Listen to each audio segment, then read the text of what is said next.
आज ना मी आली होती आईकडे. तर आईने मस्त आवारामध्ये माठभाजी पेरली होती आणि ती आता चांगलीच मोठी झाली होती, म्हणजे देठसुद्धा खाण्यासारखे झाले होते.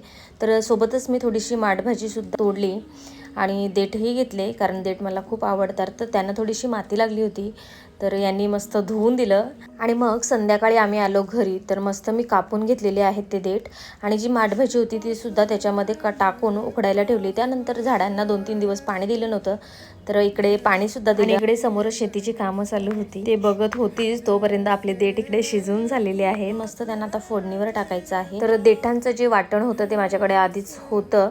तर त्याच्यामध्ये मी जास्त काही नाही, हळद, मीठ, मसाला आणि शेंगदाण्याचा कूट वापरलेला आहे आणि लसूण आणि कढीपत्ता ह्याच्या फोडणीवर ते मस्त शिजवून घेतलेले आहेत आणि जास्त काही वेळ लागत नाही. मस्त देठांची भाजी आपली तयार आहे. तर पटकन चॅनेलला सबस्क्राईब करून घ्या. भेटूयात नेक्स्ट ब्लॉगमध्ये. तोपर्यंत बाय.